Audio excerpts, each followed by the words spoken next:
제가 미래보험교육을 해서 그건 한 2년 만에 다시 강의를 하는데, 연금 수리하고 과거에 리스크 관리를 강의를 했었고, 아마 여러분들이 아마 그 리스크 관리나 연금 수리를 각광호 교수한테 들었을 거예요. 제가 인수인계를 하고 갔다가 한 2년 만에 이제 연금 수리를 이제 각광호 교수 바쁘다 해서 다시 다시 좀 해달라고 했는데, 한 2년 만에 보니까 리스크 관리 책을 또 다시 봐야 되더라고요. 그 연금 수리를 다시 봐야 되더라고요. 다 까먹었더라고요. 여기 학생이세요? 저기 뒤에 분도 학생이세요? 직장인이에요? 아, 그럼 연금 수리를 한번 시험을 보신 분 다 보셨나요? 한 분도 안 보셨나요? 처음 보시는 거예요? 보험 수리는 당연히 1차에서 받겠구나. 이렇게 할 겁니다. 일단은 교재는 이게 성조 교수님 교재, 책이 거의 안 바뀌었던데 나오니까 나는 뭐 저기 바뀐 거 관련 없을 거예요. 여기 숫자 오타난 거 제가 이거 얘기가 뭐 바꿨을 텐데 거의 안 바뀌어서 이 책을 보시면 되고. 교재 안 가져오셨어요, 오늘요? 교재를 보면서 제가 이 교재를 갖다가 최대한으로 한 80페이지 정도 해가지고 최대한으로 교재를 한번 줄여봤어요. 줄여봤는데 교재를 보면서 이 줄인 걸 설명을 드릴 거예요. 필요 없는 부분, 복잡한 부분은 필요 없고, 이건 시험 위주이기 때문에 이론 강의를 할 때는 아마 다 풀어보고 이게 판사하는데 시간이 너무 많이 걸려요. 재정 방식 같은 거 증명하는데 너무 많이 걸려가지고 한번 제가 요약을 해봤어요. 요약을 해봤고, 결론만 알면, 시험은 어차피 결론만 알면 되기 때문에 여기 있는 걸로 정리를 했기 때문에 이걸 보면 시간을 좀 많이 줄일 수 있을 거예요. 그래서 한 3주 정도는 이 책을 한번 쭉 훑을 겁니다. 이 내용이 들어가 있기 때문에. 그래서 아마 제 스타일 자체는 굉장히 쉽게 가르쳐요. 이게 쉽게 가르칠 거기 때문에 아마 처음 하셔도 아무런 문제가 없을 겁니다. 지금 하셔도. 그리고 시험이라는 게 우리가 이제 여기 늘 하는 얘기지만은 뭐 내가 대학원을 지나기가 석사, 박사를 따겠다. 제가 이제 이 퇴직연금을 갖다가 석박사 과정을 거쳤는데 학자가 되겠다 이러면은 이 책을 가지고 디테일한 부분까지 다 봐야 될 거예요. 근데 사실은 우리는 시험 합격이 목표이기 때문에 합격에 관련된 뭐 시험에 나올 만한 부분을 중점적으로 보시면 될 것 같고요. 보험 수리를 이해를 하셨으면은 아마 상대적으로 좀 쉬울 겁니다. 이게 쉬울 거고 그렇게 어렵지 않으니까 핵심 어떤 키 포인트만 알면 되기 때문에 그렇게 고민을 안 하셔도 되고, 쭉 한 3주 하고 4번 정도의 모의고사 칠 텐데, 사실은 이제 모의고사도 보면은 주로 나오는 문제 양식이 좀 정해져 있어요. 근데 계속 문제를 내다 보니까 구석에서 내고 조금 함정도 있고 이런 게 좀 많아요. 그런 부분은 이제 왜 이제 핵심 과정을 3주를 하냐면은 그런 부분은 이론적 배경을 베이직을 가지고 있으면은 흔들리지 않기 때문에 한번 보시면 알 것 같고요. 그렇게 진행을 하겠습니다. 제가 하고요. 제 설명 이 정도 하고 이제 시작을 한번 해볼게요. 연금 수리는 포인트를 가져가셨나? 연금 수리는 궁극적으로 뭘 해야 되냐면은, 이게 과거에는 우리나라에서 1년 근무하게 되면은 퇴직금을 주게 돼 있어요. 법으로 근로자 건퇴법이라 해가지고 근로퇴직보장법 갖고 주게 돼 있는데, 이거를 이제 회사가 부채로 정리해고 해놨다가 주게 돼 있어요. 근데 사실은 정리해고 안 하죠. 사업하는 사람들이 부채를 타인 자본이라고 타인 자본인데 부채를 빌려가고 이제 쌓아놨다가 이 사람 퇴직하면 주면 되는데, 사실은 그게 이제 회사가 어려워진다든지 힘들어지면 주기가 힘들잖아요. 사실은 망해버리면 퇴직금도 못 받고. 그래서 이제 퇴직급여에 대해서 회사에 말고 사회에 쌓아두게 하자. 그리고 매년 뭐 정기적으로 제대로 연금 부채를 쌓아 두었는지 안 두었는지를 갖다가 검증을 하자. 이래가지고 이제 연금 수리가 시작이 됐고, 사실 그게 이제 영국에서 나중에 나오겠지만 영국에서 그걸 갖다가 이용해서 대출을 받아가지고 그걸 다 까먹은 사례가 있었어요. 그것도 뭐 얼마 되지도 않았는데. 그렇기 때문에 이제 결국은 궁극적으로 뭐냐면 여기 나와 있듯이 연금 수급권을 보호하기 위해서 보호하기 위해서 너희들이 회사죠. 여기서 사용자가 연금을 제대로 연금 부채를 쌓아 두었느냐 이런 걸 보기 때문에 결국은 시험의 키 포인트는 그거예요. 연금 부채를 제대로 쌓았는지를 검증하는 방법. 보험 수리에서 준비금 검증하는 거 똑같아요. 여러분들이 나중에 회사를 가게 되면은 매년 결산할 때 계리사들이 여러분 같은 사람이 준비금이 제대로 되는지를 검증을 합니다. 그 똑같이 이 회사가 준비금을 제대로 쌓고 있느냐. 그 다음에 연금부채를 쌓고 있느냐. 그 다음에 모자라면은 그걸 갖다가 너가 어떻게 처리할 것이냐. 어떻게 몇 년에 걸쳐서 메꿀 것이냐. 그 다음에 이제 그 새로 또 생기는 1년 근무할 때마다 퇴직금이 생기기 때문에 새로 생기는 거에 대해서 여기서는 부담금이라고 표현을 쓰는데 그 보험료죠. 그죠? 보험료. 보험료를 어떻게 너가 내고 있느냐. 그럼 보험료를 어떻게 보험료가 얼마냐. 부담금이 얼마냐. 부채가 얼마냐. 요걸 주로 물어봐요. 그러면서 이제 또 한 개는 교수님들이라든지 제가 알기로는 이제 뭐 이 책을 쓰시는 성주호 교수님 제자들이 그 경희대 뭐처럼 공부했던 친구들도 더 가겠죠. 시험에 출제를 더 가기 때문에 이론적인 것도 몇 개가 나와요. 근데 대부분이 기초적인 이론이 뭐냐면은 근태법에 대한 여기 아까 띄어놨는데 근태법에 대한 부분이 조금 나오고 갈로 넣기든지 이런 게 좀 나와요. 그런 부분은 이 책에 이제 충분히 있기 때문에 근태법은 한번 읽어보셔도 되고 아니면은 이 책에 있는 부분을 중간중간 설명을 드릴게요. 수리해서 이제 부채를 하고서 부담금을 제대로 쌓고 있느냐 계산하고 있느냐 이런 부분을 해주는 거고 책은 여기 말하는 최신 연금 수리학 성주호 교수님 글 쓸게요. 아마 제가 봤을 때는 제 지도 교수님이라서가 아니고 교재가 참 잘 돼 있어요. 잘 돼 있고 아마 연금 분야에서는 우리나라의 거의 뭐 탑 클래스니까 이 책만 다 보셔도 돼요. 제가 도와드릴 거는 이 책에서 어느 부분을 봐야 되고 이 책을 어떻게 해석해야 되는지 그 부분을 여러분들에게 도와드리기 때문에 물론 그렇다고 해서 복습이나 공부를 안 하시면 안 돼요. 시험을 칠 거기 때문에 어차피 시험을 칠 건데 웬만하면은 시간을 좀 전략해서 시험 칠 수 있게 제가 도와드릴 거니까 그렇게 보시면 되고요. 책을 보면은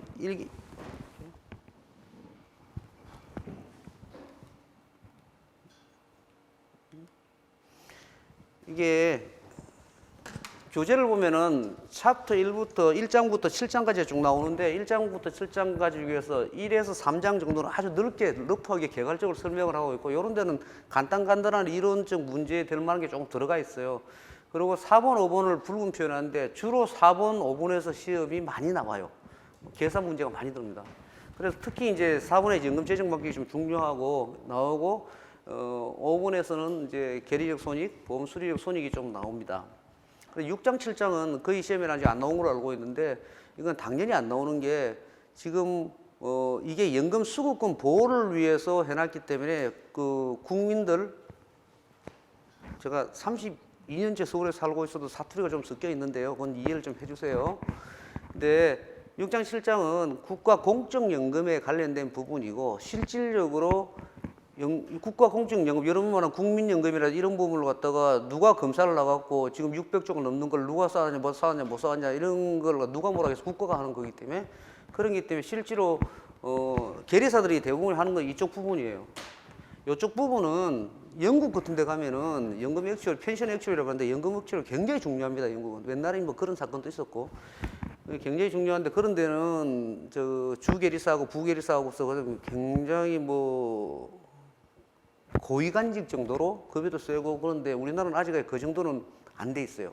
국민연금관리공단에서 60년 추계를 앞으로 돈이 얼마 나갈 거고 얼마 들어올 것이냐를 갖다 계산하는 걸 추계라 그래요. 60년 추계를 하는데 계리사들 그 영국처럼 그렇게 많지가 않아요. 실질적으로. 공문적으로 보고. 그래서 우리가 봐야 될 것은 4장, 5장을 좀 집중적으로 보고 1, 2, 3장은 이제 여기서 요약되어 있는 넓게 되어 있는 부분을 좀 보자 이런 얘기고 교재는 성주 교수님 걸 하고서 이제 1장부터 한번 제가 설명을 드릴게요. 1장은 연금수리 기초가 되어 있는데 일단 용어가 나오는데 펜션이라는 게 있고 애뉴이티라는 게 있어요. 펜션이라는 것은 우리가 말하는 국민연금이나 뭐 퇴직연금 소득이 딱 상실을 될 때 일정 금액을 받는 현금 급여 그 부분을 펜션이라고 그러고 애뉴이티는 여러분들이 보험수리소에 배웠던 연금 지급 방법이에요. 보험수리소에 배웠던 연금 지급 방법 이런 거라든지 이런 거라든지 이런 거라든지 연금 지급을 어떻게 할 거냐, 확정해서 뭐 몇 년간 줄 거냐, 종신으로 줄 거냐, 아니면 이자만 가지고 줄 거냐. 그 다음에 아니면은 뭐 10년간은 확정해 주고 요거는 10년간 확정해 주고 그 다음부터는 살아 있을 때 종신연금형으로 갈 것이냐, 뭐 이런 식으로 되어 있는데.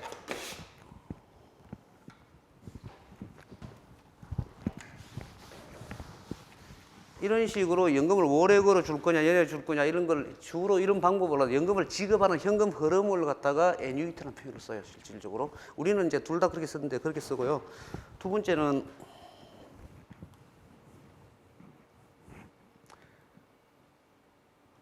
두 번째 책에 나온 거에 건태법이라는데 근로자 퇴직급여 보장법이라는데 건태법의 연금 수급 조건 이 부분에서 여기서 이제 나중에 화면에 보면은 건태법 지급 조건이 있는데 여기 옛날에 이제 끼워 넣기로 초창기에 시험이 나왔는데 그래도 기본적으로 알아두면 좋아요.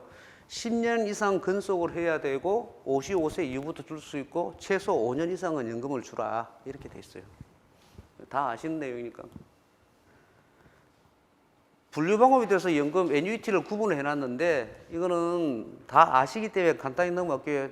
확정연금은 이 부분은 당연히 요거는 이자만 가지고서 나눠주는 거잖아요. 그죠? 다 아시죠? 그죠? 안 적어도 되죠.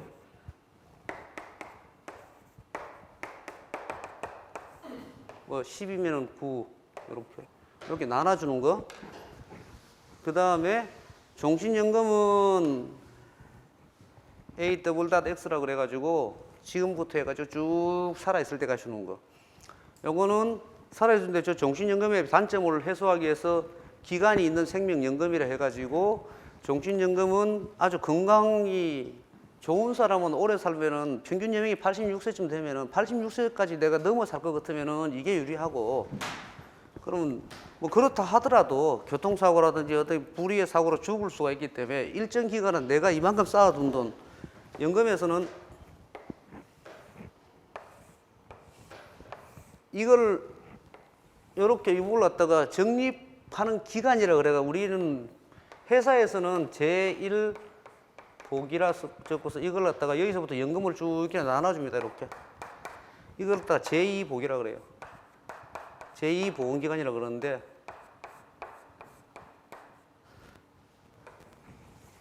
적립을 했다가 이 쌓아둔 걸 줘야 되기 때문에, 근데 이 쌓아둔 거 내가 이게 빨리 죽어버리면은 종신연금은 이 쌓아둔 거에 반도 못 찾아가잖아요. 이거는 이제 여러분들이 나중에 이제 책을 보면은 이거는 어큐뮬레이션이라고 그래요. 적립기간. 이거는 어큐뮬레이션을 갖다 나눠주기 때문에 디큐뮬레이션이라고 그래요. 그렇게 나눠주는 건데 이게 사실은 이런 부분이 있음으로 해서 나는 10년간은 확정으로 받고 여기서 10번 확정으로 받고 여기서부터 진짜 종신연금으로 가겠다, 이런 부분이 이런 거예요. 그 다음에 연금 수급 조건에 따라서 적시연금, 그 다음에 거치연금, 뭐 몇 년 거치부터 받겠다. 이건 이제 우리가 이런 경우가 있죠. 종신연금을 들어 난 지금도 일을 하고 있어. 55세형으로 들었는데 저도 지금 일을 하고 있지만 55세 들었는데 종신연금 도래시기가 되면은 일을 하고 있는데 굳이 내가 옛날에 이제 7.5, 6.5짜리 많이 들어놨어요. 금리 높은 거 받을 필요가 없을 때는 자기가 나는 이걸 갖다가 거치해서 5년 뒤부터 받을게 이렇게 하고 5년 뒤로 넘겨. 그 사이에서는 자기가 버는 수입을 하고. 그럼 5년 뒤로 넘기면 어떻게 될까요? 당연히 연금이 크겠죠, 그죠?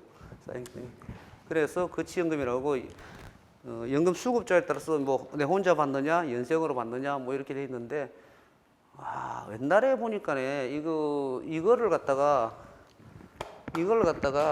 연생을 시험을 한번 낸 적이 있는데 사실 저런 건 시험 낼 필요가 없는데 이 연금 수리의 목적 자체가 최초에 부담금을 제대로 네가 내고 있느냐 회사가, 아니면은 제대로 부채를 쌓아두고 이제 그걸 검증하는데 그걸 남자 여자로 해가지고 이거는 보험 수리 영역인데 한번 됐더라고요. 제가 봤을 때는 출제 가능성은 거의 없어요. 근데 혹시 또 모르죠. 혹시 모르니까 이 정도 기호 정도는 알고 있으면 될 것 같아요.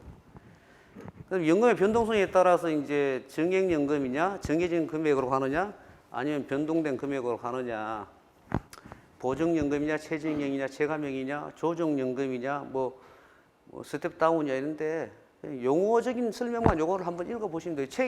이 부분이 다 책에 있는 겁니다. 근데 여기서 책에는 이만큼 적어놨는데 거기서 그냥 키 포인트만 그냥 한번 읽어보시면 돼요. 그 다음에 이제 이원적 연금이냐, 뭐 변액연금 이런 게 있는데,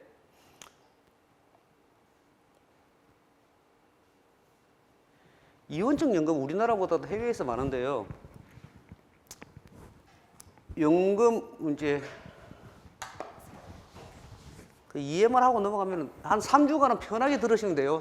4주부터는 문제 풀 땐 타이트하니까 편하게 그냥 머리 쓸 거 없이 그냥 편하게 그냥 옛날 이야기 듣는다 생각하고 들으세요.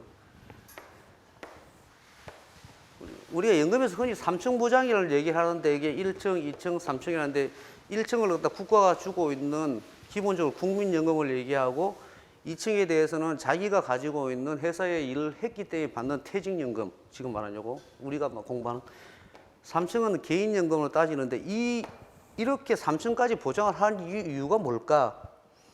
국민연금은 제가 논문 쓸 때만 해도 국민연금은 사실은 19% 내가 이제 노후 직전에 퇴직하기 직전에 받는 급여의 그 노후 필요 금액의 한 19%, 20% 지금 좀 올랐을지 모르겠다. 20%밖에는 안 돼요. 그럼 내가 만 600만 원을 쓴다 이러면은 한 120만 원 정도 실질적으로.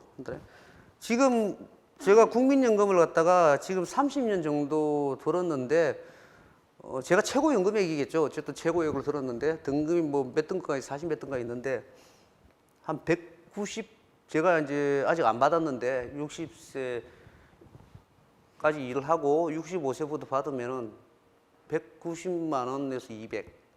그 얼마 안 되죠, 그죠? 근데 실질적으로 나는 여러분들이 이제 그 금융회사 하기 때문에 제 아들은 뭐 제조업체 있지만 생각보다 여러분들은 금융회사 급여 차이가 많이 납니다, 제조업체하고. 실제로 그래요, 가보시면은.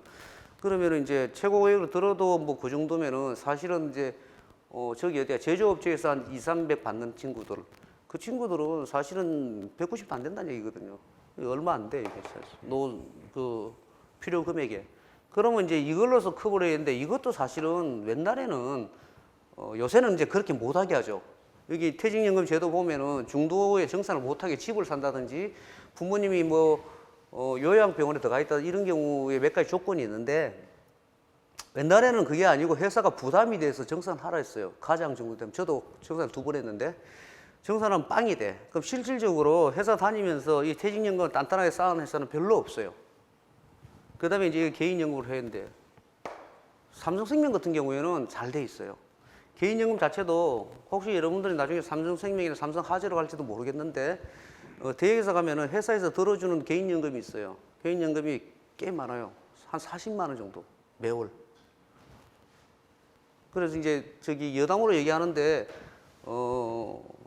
작은 회사를 가면은 자기가 엄청나게 많은 실무를 배울 수가 있어요. 사람이 많이 전문화가 안 되기 때문에 이것도 시켰다가 재보험도 시켰다가 뭐 결산 계리도 시켰다가 상품도 시켰다가 이러는데 큰 회사를 가게 되면은 자기 전문 분야가 있어요. 별로 이렇게 옮겨 다니지가 않아요, 사실. 영업 아니면. 그러면은 이제 어느 게 낫느냐? 저는 갔을 때 신설회사를 가가지고 회사가 이제 97년도에 망했죠. 망해서 저는 이제 운이 좋아서 뭐 논조건 한 번도 없어 계속 스텝을 옮겨가면서 직급 옮겨가면서 빠른 시간 내에 진급을 해가 빵빵 나갔기 때문에 그때는 그랬는데 삼성생명도 물론 거쳤고 지금 생각하면은 머슴살이는 큰 집에서 하는 게 나아요. 큰 집에서. 왜냐하면은 큰 집에서는 어쨌든 자기가 뭘 아무리 까먹더라도 회사에서 기본적으로 보장해주는 부분이 남아있고 작은 회사를 가면 일을 많이 배우는데 저처럼 일을 많이 배우는데 자기 이제 능력은 되는데 일을 많이 배우는데 다 까먹고 없어요. 내가 스스로 이제 투자를 해야 돼. 또 외국사와 국내사의 차이도 있는데 외국사도 나름대로 매력이 있어요. 외국사도. 나중에 이제 기회가 되면은 저하고 이제 뭐 차를 한잔 한다든지 그럴 때는 이제 내가 외국사가 어떻고 이런 거 설명을 다 드릴게요. 자기가 여러분들이 이제 취업을 하게 되면은 그 다음에 근데 결국은 내가 하고 싶은 얘기는 이렇게 3층까지 하면서 정부가 하는 뜻이 뭘까 이게 얘네들은 정부가 세제 혜택까지 세금 혜택까지 주면서 하고 있고 이것도 세제 혜택 주고 IRP 같은 거 이제 그 세제 혜택은 시험에 안 나오겠지. 어쨌든 이제 그 납입할 때 세제 혜택을 주느냐, 그 다음에 나중에 연금 받을 때 주느냐에 따라서 뭐 세제 혜택이 두 개로 나눠져 있는데 뭐 필요 없을 것 같고, 세제 혜택까지 주면서 정부가 세금을 줄여가면서까지 이걸 이렇게 개인연금도 들어라 이렇게 하는 이유가 뭘까? 결국은 뭐냐면은 인구 구조가 자꾸 우리가 이렇게 되고 가니 이 사람들을 정부가 책임을 져야 돼요. 우리가 저 기초연금을 19만 원 이래다가 이제 뭐 저 문정부 들어와서 올리고 했는데 그거 5만 원 올린데도 별거 아닌 거 같죠? 5만 원 올린데 600만이 넘어요. 우리나라에 엄청난 돈이에요. 그러면 걔네들 저소득층에 대해서 아무것도 없어. 내가 소위 말 병을 모은다든지 이렇게 하는 사람들이 굉장히 많아요. 근데 그걸 정부가 책임을 져야 될 거 아니에요. 그래서 이걸 웬만하면은 깨지 말고 해약하지 말고 적립을 해서 정부 부담을 좀 줄여줘. 그렇게 시작하는 거예요. 결국은 수급권을 보호하기 위해서 하는 거거든요. 그러면은 저기서 이원적 연금이 딱 이해가 되는 거예요. 중간에 해약을 하면은 금리를 갖다가 뭐 원래는 6%짜리였다. 이러면 금리를 갖다가 해약하면은 3%만 준다든지. 그럼 결국은 이 적립기간 말에 연금을 받기 위한 돈을 갖다가 웬만하면 해약하지 말고 쌓아두게 하기 위해서 이원적이라는 표현을 쓰는데 해석을 이원적으로 했는데 중간에 빠져나가는 인력을 최대한 줄여가지고 그 뭐 디메리트, 페널티를 주는 거예요. 그런 걸 이원적 연금이에요. 우리나라도 이제 그런 부분이 약간 있긴 한데 국민연금도 사실은 미리 받으면은 30% 저기 70%밖에 안 주거든요. 자기가 원래 받는 거에서 5년 먼저 받으면은 그런 개념이에요. 이원적 연금. 변액연금은 보험회사에 들어가시면 이제 변액연금은 배우실 거예요. 생명보험회사에서 팔고 있고 손해보험 못 팔아요. 변액연금 손해보험 못 파는 이유가 딱 한 개밖에 없어요. 손해보험은 종신보험을 못 팔기 때문이에요. 종신을. 변액연금은 다 그 기간이 종신입니다. 그거는 이제 그 자기가 낸 돈을 갖다가 펀드에 투자해서 거기에다 수익성을 올리는 건데 개념만 알고 계시면 되고. 그다음에 단위 기간별 시점에 따라서 우리가 기말급이냐 뭐 기시급이냐 이렇게 얘기를 하는데 그걸 갖다가 기말급 연금을 정상연금이라고 그러고 기시급 연금을 이상연금이라고 해요. 우리가 이 계리사가 이해하기에는 연금 가입 당시부터 뭐 이렇게 좀 기시급으로 받아가는 게 우리는 더 편할 것 같지만은 그 계리사와 회계사의 생각은 다른 거. 회계사는 아니 돈을 내고 여기서 일시금을 딱 내고 기간이 경과되지 않고 여기서 투자 수익이 나오지도 않았는데 이자도 나오지 않았는데 왜 연금을 갖다 가입하자마자 바로 주느냐? 그건 정상적인 게 아니다. 이상한 거다. 이렇게 생각하는 게 회계사들의 생각이에요. 회계사들은 기말에 주는 게 정상적이에요. 기말에. 투자해서 하고 정산도 하고서 결산도 하고 난 다음에 여기서 너 연금 얼마 이렇게 하는 게 자기들 사고는 맞는 거고 우리는 사실은 기시급에 더 그 체질화 되겠어요. 보험회사는. 실제로 여기 이제 실무하시는 분들 계실 텐데. 그래서 이걸 갖다가 정상연금이라는 표현을 쓰고 기말급을 기시금은 이상연금으로 쓴다. 이건 회계사 입장에서 용어로 그렇게 적은 거고 우리는 그냥 기시급, 기말급으로 이해를 하면 돼요.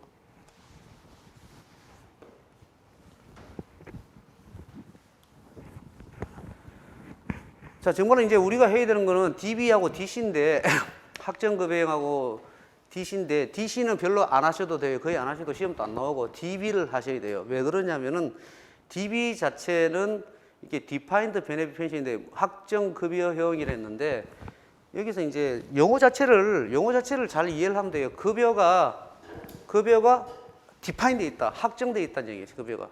무슨 얘기냐면은 내가 나중에 펜션 플랜, 여기 플랜이라는 표현을 썼잖아요. 급여제도.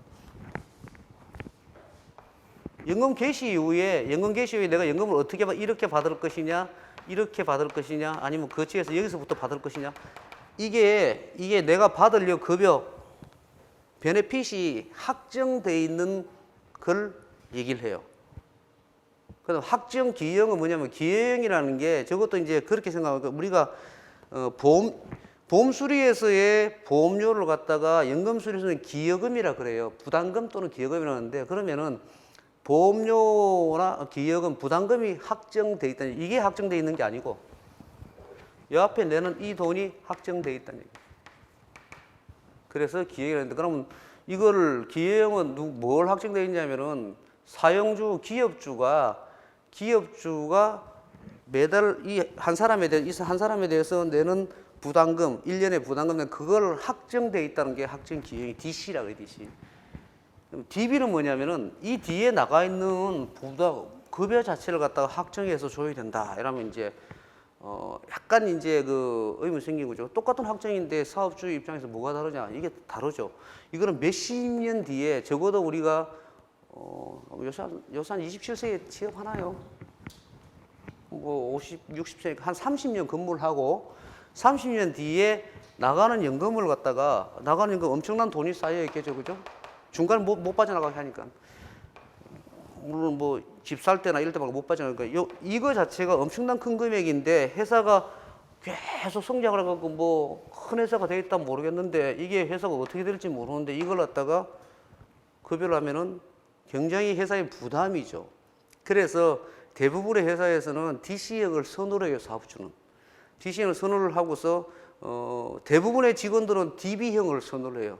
왜 그러냐면은 DB형 안에는 확정되어 있는 고정치가 몇 개가 들어가 있어요. 첫째는 임금 상승률. 두 번째는 뭐 성금률이라고 쓰는데 소무사에 쓰는데 호봉제례가 올라가는 게 기본적으로 가만 앉아 있어도 올라가는 게 있어요. 제가 있던 회사에서는 임금 인상 하나도 안 해도 근데 1년만 지나면 호봉이 올라가고 2%씩은 그냥 올라가요. 그럼 임금을 갖다가 5% 올리면 7% 올라가는 거죠, 그죠?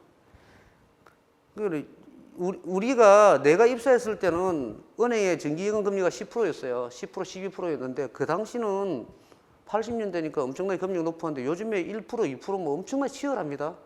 1%, 2%가. 여러분들이 이제 한국은행에서 금리를 갖다가 0.25%, 25bp만 올려도 막 주가가 떨어지고 막 그러잖아요. 근데 이거를 매년 1년만 지나면 2%, 호봉, 그 다음에 5%, 뭐 임금 상승해갖고 이게 계속 쌓여간다 이러면은 이게 엄청난 부담이겠지.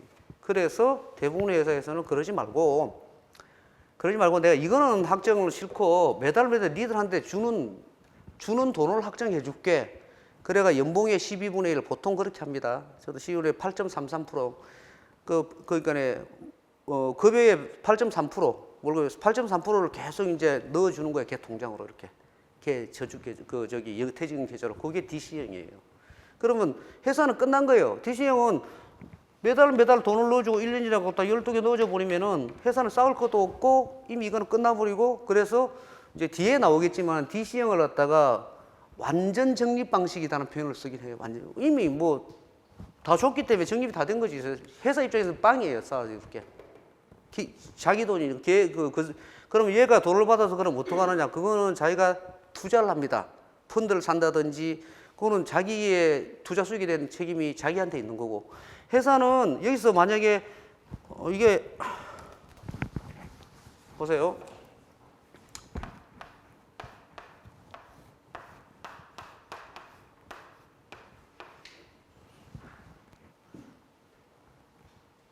회사는 자산을 가지고 있으면 대부분이 채권이나 주식이나 부동산이나 뭐 샀을 거 아니에요. 근데 회사가 가지고 있는 이게 부채, 연금 채무를 갖다가 돈으로 가지고 있는 게 아니고 자산으로 가지고 있다. 현금도 물론 가지고 있을 거고.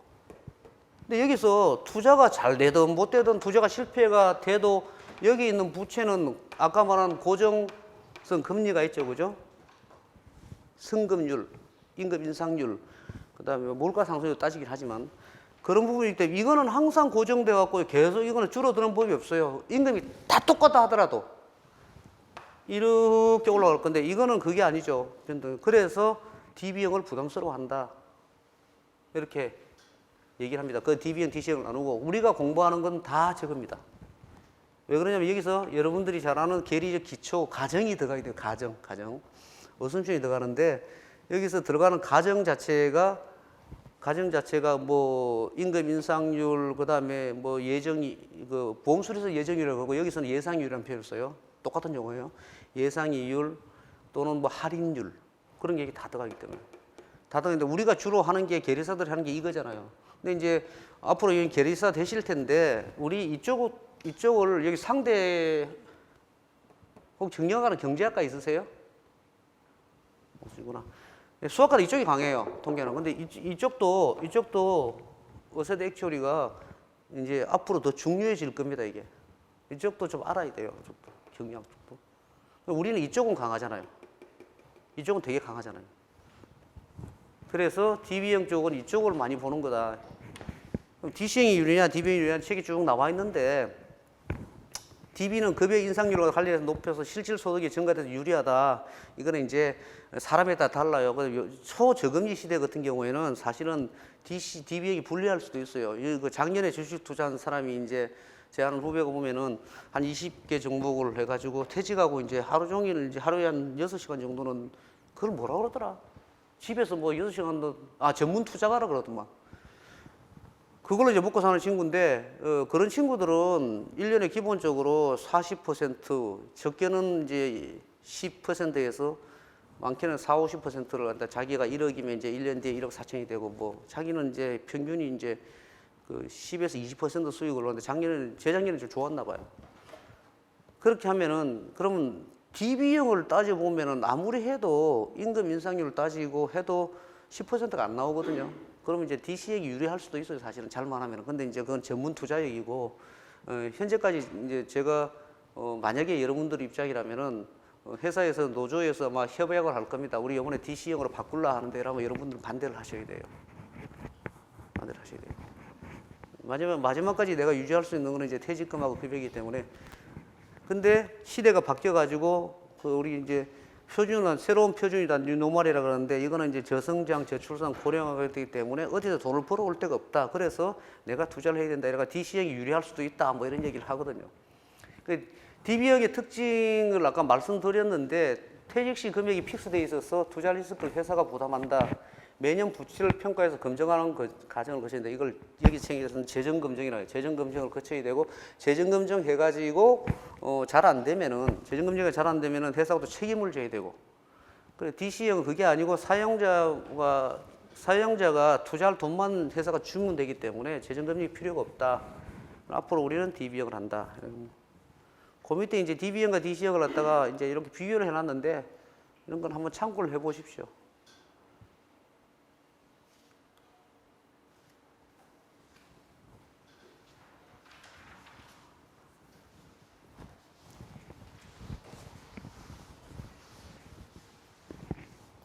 작년이나 올 초에 연금 수리 이론 과정을 다 들으셨나요?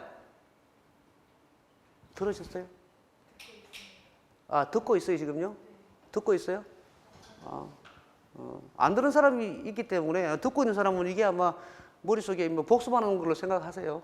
안 들은 사람이 있기 때문에 이제 학정급여형 연금제도는 우리나라하고 미국이나 유럽하고는 좀 달라요. 이게 우리나라는 퇴직급여 보장법에 따라서 우리는 퇴직을 하면은 이 일시금을 받아가게 돼 있어요. 일시금을 받아가서 내가 아야할 필요는 없든지 퇴직할 때 일시금 주잖아요. 퇴직금요. 아야를 하든지 아니면 자기가 고정성 금리에 투자를 해두든지 아니면 그걸 갖다가 뭐 집 산 데 써뿌린다든지 딸 아들 시집 보낼 때 쓰든지 그렇게 쓰잖아요. 일시금으로. 근데 실질적으로 이 책에서 공부하고 왜 계리서가 중요한지를 따지는 것은 사실은 미국식, 유럽식, 서구식의 어떤 퇴직형, DB형 때문에 그래요. 때문에 얘네들은 이 일시금을 주는 게 아니고 여기서 뒤에 여기서 X세라 그럴게요. 이게 정상적으로 R이라 그럴게요. 책에서는 R세라. 정상적으로 여기 퇴직하는 시대가 되면 이때부터는 이게 종신 얘가 죽을 때까지 확정도 아닙니다. 죽을 때까지 이 연금액에 대해서 책임을 져야 돼요, 회사가. 그러니까 실질적으로 퇴직하고 난 이후에 내 연금에 대해서 우리나라는 내가 어떻게 책임을 져야 되는데 일시금을 받아서 회사가 책임을 지게 돼 있어요, 이걸 갖다가요. 회사가 이제 굉장히 부담이죠, 사실은요.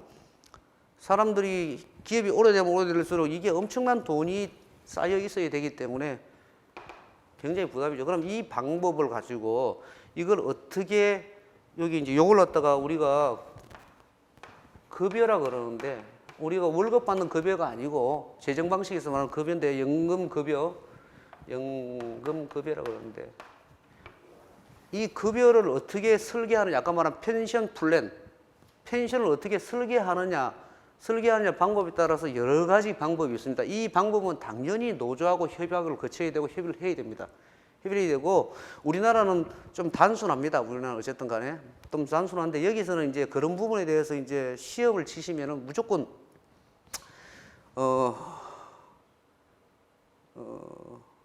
연금 플랜은 어떤 방식을 쓴다. PUC 방을 쓴다, 아니면 뭐 가입 연령 방을 쓴다 이런 방식을 갖다가 노조하고 협의한 방식을 이제 시험에 내겠죠. 가입 연령 방을 쓴다. 그러고서 연금액이 말하는 연금 급여는 최종 임금의 뭐 0.5%를 준다, 아니면 뭐 금액으로 3천만 원을 매년 준다, 뭐 이런 방법이 있겠죠, 그죠? 이 급여의 설계 방법이 DB형의 설계 방법이 어떤 게 있느냐를 여기서 대략 얘기를 하고 있어요. 대략 이야기인데 여러분들이 이제 시험을 지금 대다수가 전부 다 여기서 최종 급여의 뭐 0.2%를 갖다가 매월 지급한다든지 뭐 이런 식으로 돼 있어요. 근데 여기는 이제 그걸 이론적으로 보면은 이제 이런 게 있다. 정률 발생하게 되는데 이거 임금에 비례한다. 매년 수령할 연금액은 이때부터 매년 수령할 연금액은 기준 연봉 곱하기 근속연수의 60분의 1을 준다. 이렇게 하죠. 60분의 1. 그러면 여기서 뭐 내가 그 쌓여 있는 게 만약에 뭐 2억이다. 그죠? 기준 연봉 곱하기 근속연수인 게 2억이다. 그러면 2억의 60분의 1씩 매년 준다. 이걸 내가 매년 연초에 연금으로 받을 수도 있고 월로 받을 수도 있고 이렇게 이제 임금에 비례해서 정률로 발생한다. 이거는 결국은 어떻게 된 거예요? 이거는 결국은 근속 연수가 길어나면 길어날수록 이제 커지겠죠.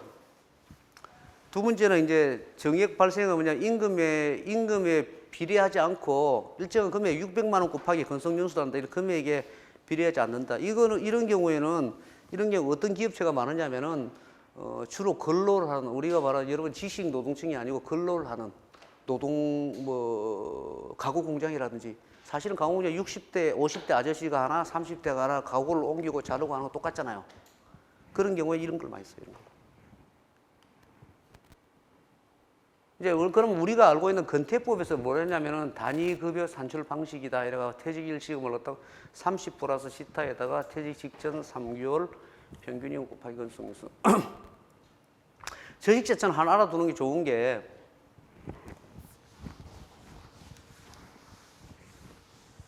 우리나라 근대법에서는 단위급여 방식을 쓰는데 PUC 방식이라고 그러는데, 그거는 근대법에 나중에 보겠지만은 1년 근무하면은 30일 이상의 급여를 주게 돼 있어요. 1년에.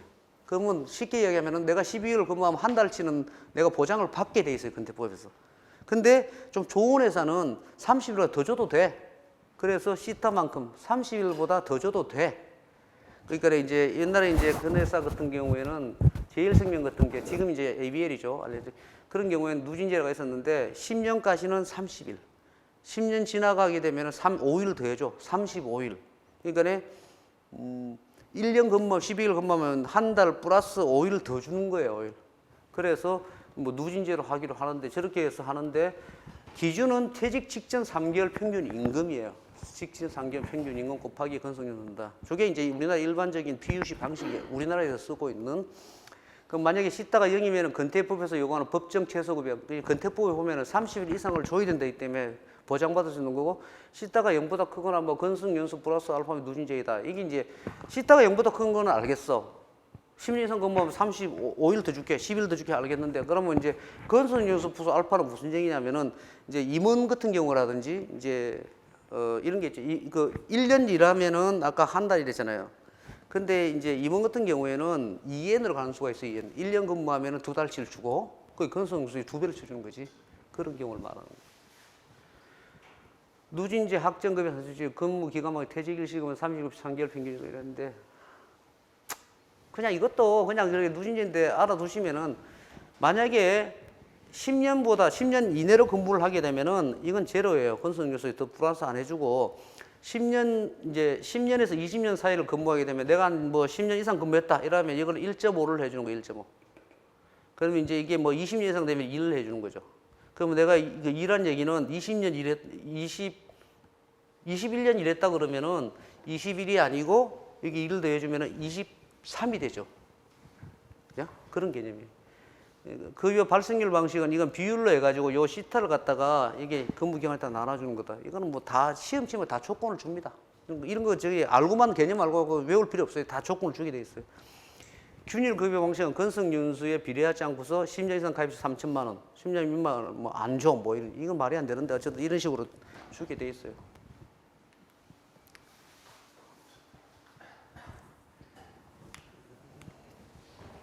제가 여기서 페이지 16페이지 하는 거 여러분 교재의 16페이지입니다. 교재의 16페이지. 교재가 뭐 저는 그 앞에 책인데 교재는 거의 내용이 안 바뀌었더라고요.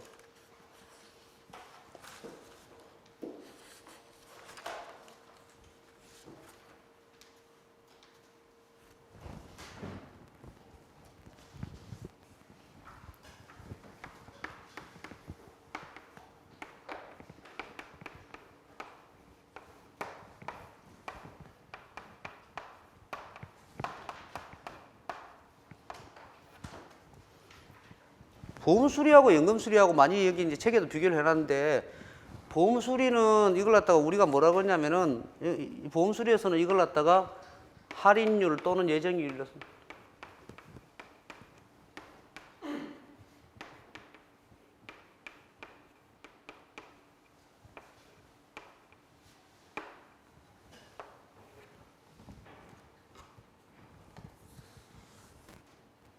여기는 똑같이 할인율을 적고서 예상이율이라는 표현을 써요. 예상이율.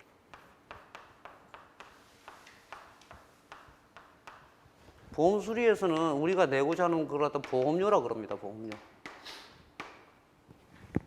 이는 부담금 또는 기여금.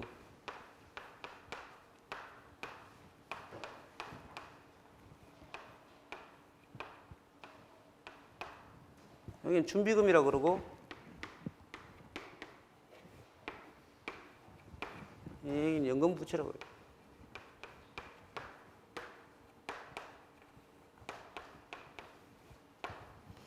그렇게 이제 차이 보시면은 요건 준비금 앞에는 책임질 부여하는 표현을 쓰지. 그렇게 차이가 있기 때문에 요런 어떤 기준을 비교를 해서 보면 돼요. 가장 이해하기 쉽게는 제가 한번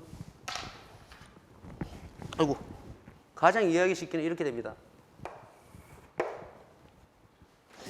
우리가 일반적인 보장성 보험을 들면은 여기서 보험료를 어떻게 계산하냐면 보험수리입니다. 어떻게 계산하냐면 보험료를 예를 들면 뭐 10년 할까? 뭐 1년, 2년, 3년에가 10년 만개다. 그러면 이제 여기서 간단하게 뭐 정기보험을 하는데 사망만 여기서 이렇게 사람이 이 안에서 네가 사망을 하면은 1억 원을 준다. 그럼 이제 이 가입 금액을 준다.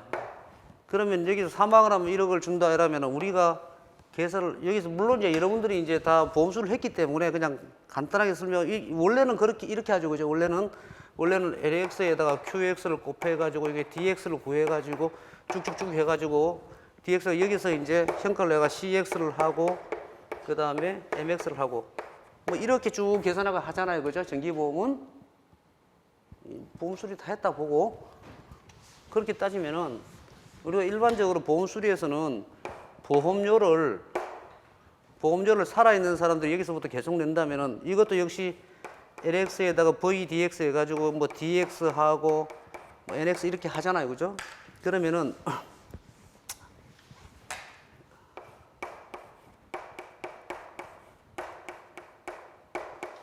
이렇게 보험료를 낸단 말이에요.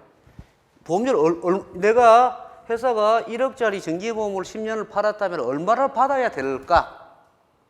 그러면은 얼마나 받아야 될지 모르지만 그걸 P라고 하면은 요렇게 수입이 들어올 거라고. 물론 여기 안에 들어가 있는 거는 여러분들이 QX 이래가지고 이거는 지금 예정 사망률이 8회인가 9회인가?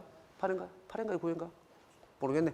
하여튼 이게 예정 사망률을 곱해가 예정 사망률이 나옵니다. 나오면은 이거에다가 이제 여기에다가 생존율 나오고 뭐 이렇게 해가 곱해가 이렇게 나왔어. 그럼 이거는 돈을 내는 사람들이에요. 이 사람들이 얼마를 내면은 이 돈을 줄 수 있을까? 그러면 이걸 수입이라 그러고, 이걸 지출이라 그러면 여 안에 죽는 사람들은 전부 다 가입 금액에다가 이걸 주겠죠.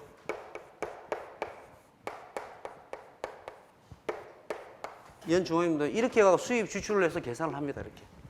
그래서 보험료는 P는 이거 밑으로 가면은 이렇게 되면은 보험료다. 그래서 보험수리에서는 보험료를 이렇게 받으면 된다.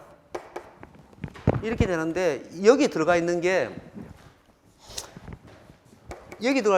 보험수리에서는 보험료는 모든 게 다 가정을 통해서 이렇게 계산해 가지고 나와 갖고 이제 매달 이렇게 받으면 돼. 이걸 갖다가 우리가 평균식이라고 그래. 평균 매년 얼마씩 받으면 됩니다. 물론 매월로 받으려 그러면은 이걸 갖다가 12 곱하기 이래가 마이너스 24분의 11이가 이렇게 하겠죠. 그죠? 어쨌든 이게 수입 부분.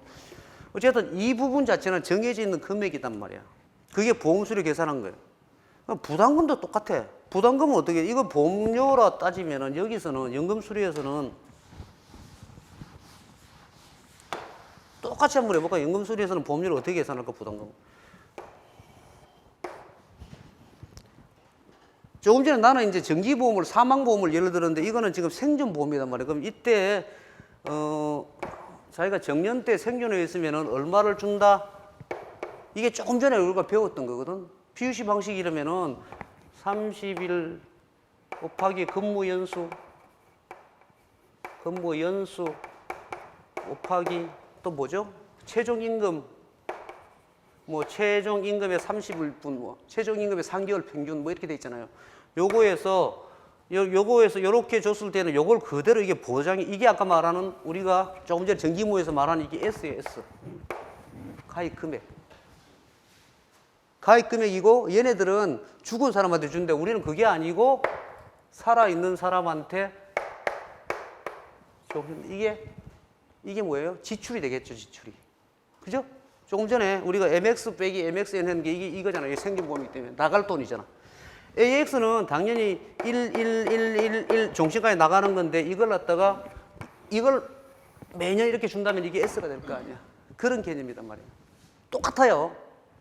똑같은데 그럼 이렇게 계산해갖고 그러면 이렇게 계산하면은 이제 지출이 나와. 이게 전부 지출이야. 수입은 뭘까? 아까 우리 수입은 보험 수리에서 10년간 얘들 돈 내는 애들이 얼마나 내면 될까 이랬잖아요. 똑같거든요, 보험 수리. 그러면 여기서 10년간 그럼 얘네들이 여기는 이제 연금 수리니까 정년 퇴직까지 얘들 월급이 나올 텐데 급여가 샐러리가 나올 텐데 이 급여에 얼마씩을 떼면은 이렇게 얼마씩을 떼면은 될까? 근데 여기는 우리는 아까 생존자, 여기 살아있는 사람이 돈을 낸다 했잖아요, 정기보험에서. 이거는 뭘까요? 회사 다니는 사람이. 퇴직률이 들어가겠죠, 퇴직률. 그죠? 1 빼기 퇴직률 해갖고, 그 잔존자가 들어가겠죠, 잔존자가. 잔존자들이 얼마나 될까? 이게 수입인 거야, 수입. 그럼 똑같이 부담금도 P를 갖다가 얼마가 이 잔존자들이 얼마를 내면 될까? 그럼 얼마를 될까? 요걸 갖다가 이걸 나눠버리면은 바로 그게 부담금이 거예요. 똑같은 개념이에요. 똑같은 개념인데 조금 헷갈리는 게, 이 생존이니까 우리가 이제, 건강보험이나 이런 건 회사에서 많이 해보는데 이거 생존이고 요 앞에 이거 자체도 정해진 게 아니고 시험에서 이렇게 바꿔내니까 이거, 근데 어떻게 되든 간에 이런 개념만 가지고 있습니다. 요 앞에 들어간 건 전부 다 이거는 가입 금액이다. 가입금 뒤에는 무조건 생존자, 연금 현가가 들어간다는 생각만 가지고, 요게 수입이구나. 지출이구나. 그런 개념만 가지고 있는데요. 수입은 정해 있고. 근데 이제 준비금인데 이게 이제 여기서는 연금 부채라고 하는데 또 이것도 똑같습니다. 근데 단 좀 차이가 있어요. 요것만 하고 저는 10분 쉬는 걸 좋아하기 때문에 이건 조금 차이가 있어요. 조금 전에 아직도 이제 우리 그 실무를 하시는 분들도 헷갈리는 게 있는데 이 책에서도 많이 헷갈릴 거예요. 이 재정 방식 보면은 보험료하고 준비금의 차이가 뭘까? 일단은 여기서 보험료하고 준비금의 차이는 뭘까요?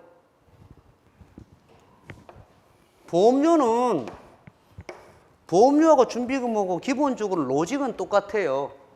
지출과 수입이 계산해 갖고 그걸 얼마를 받아주느냐, 얼마를 쌓아둘 건데 이거와 이거는 이거는 0시점에서, 다시 말해서 가입 시점에서, 여기서 말하는 제도 가입이나 아니면 제도 가입 아니면은 뭐라고 그래야 되나, 입사와 동시에 제도 가입 된다면 입사 시에, 이거는 0시점에서 가입 바로 0시점에서 지출과 수입을 계산했잖아요. 이걸 잘 이해를 해야 돼요. 뒤에 가면은 이걸 이해를 못 해. 0시점에서 지출과 수입을 계산해서 받는 게 보험료고, 준비금은 뭐냐면은 0시점이 아니야. 일정 시점에 T시점에서 지출이 얼마인데 얼마를 쌓아둬야 되느냐, 수입 얼마인데 T시점에서 수입과 지출을 갖다 같이 두고 계산한 게 준비금이에요. 똑같아요. 똑같아요. 왜 그러냐면은 보험료는 0시점에서 계산했는데 매년 가정이 바뀌고 기준이 바뀌면 이때 0시점이 계속 가면 다행인데 바뀌면 이때 돼갖고는 바뀔 수가 있잖아요. 그렇기 때문에 준비금은 일정 T시점에서 얼마를 가지고 있어야 되냐를 물어보는 거예요. 이것도 똑같아요. 그렇게 따지면은 나중에 이제 여러분 가입 연령 방식하고 이러면 헷갈릴 텐데, 쉽게 생각해서 가입 시점에서의 수입 지출을 맞춰갖고 나오는 게 부담금이야. 표준 부담금이고, 그게 아니고 T시점에서의 지출을 따지고서 얼마를 갖다 더 박아야 되냐 말아야 되냐 하는 게 연금 부채예요. 부채고, 이거는 대부분의 보험회사의 보장성 보험이나 건강보험 전부 다 미래의 지출 빼기 준비금은 미래의 지출 빼기 수입. T시점에서 얼마 나갈 텐데 앞으로 얼마 들어올 거냐, 이래 미래법이라고 해요. 미래법. 대부분의 지출 빼기 수입에서 계산하는 게 건강보험이나 종신보험이나 생활 다 전부 다 미래법을 거의 다 씁니다. 직접 이런 상품 만드는 보험회사예요. 근데 가급법을 쓰는 게 있어요. 보험소에서 가급법 쓰는 거는 단적으로 얘기해서 이런 거 들어봤을 거예요. 금리 연동형 보험, 공시이율, 내가 돈 낸 거에 대해서 시중금리 예정이율이 아니고 시장 금리대로 불이를 해준다든지, 아니면 변액보험이라든지 그런 것들은 무조건 가급법을 써요. 왜요? 미래에 금리가 어떻게 될지 알 수가 없잖아.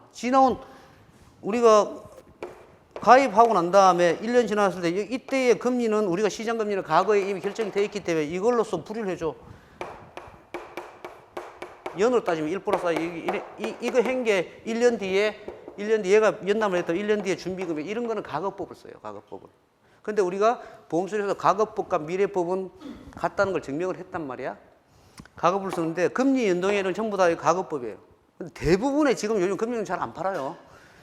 왜냐면 최저 보정률이라는 게 있기 때문에, 그게 최저 보정률이 엄청난 부담이기 때문에 대부분은 다 이건 미래법이라고 보시면 되고, 연금 부채는 가급법도 있고 미래법도 있어요. 근데 연금 부채는 특이한 게 예상이율을 쓰고 그다음에 예정대로 했지만은 가급법을 쓰는 이유 자체는 미래법을 쓰고 가급법을 쓰는 이유 자체는 이때 많은 가정이 변경됐기 때문에 실질적으로 이제 곧 배울 텐데, 보험료를 이걸 갖다가 부담금이라는 때 NC라는 표현을 써요. 노멀 코스트. 정상적으로 내야 되는 코스트. 이게 계산을 해보니 이렇게 나왔었어. 앞으로 얼마를 줄 건데 계산을 해보니 나왔는데, 실질적으로 이 사이에 가정이나 바뀐다든지 덜 쌓아갖고 문제가 생겨갖고 이게 변화가 됐어. 변화가 되면 어떻게 되죠? 가급걸로 계산해가지고 해야 되겠죠. 그래서 이거는 연금 부채는 가급법을 갖다 하는 경우가 많아요. 실질적으로. 그런 개념을 이해하시면 돼요. 그러면 이제 첫째 시간에 우리가 배운 거는 연금 수리는 어쨌든 부담금과 연금 부채를 갖다가 제대로 계산했느냐를 보는 거다. 근데 사실 알고 보니 부담금과 연금 부채라는 게 연금 수리에서 보험료하고 준비금 계산하는 거하고 거의 비슷하더라. 단 이거는 변화가 된다 봐요. 매번 1년 단위로. 그렇게 보시면 돼요. 근데 그럼 보험수리에서 왜 보험료가 안 바뀔까? 최고점에 예정일은 몇 프로 씁니다 하고 인가를 받아가지고 약속을 했기 때문에 이건 바꿀 수가 없어요. 지 맘대로 못 바꿔요. 그거는 기초소리 변경이 되기 때문에 금융감독 원장의 허락을 받아요. 근데 우리나라는 한 번도 바꾼 적이 없고 일본에서는 바꾼 적이 있어요. 일본에서는 엄청난 보험회사가 열 몇 개가 파산될 때 그때 후생성에서 전사 전부 다 해가지고 다 4%씩 내려 이런 식으로 한 적이 있어요. 나라가 망할 정도 되면. 여기까지 해가지고 한 10분 쉬시죠. 10분 쉬고 10분 쉬고 다시 할게요.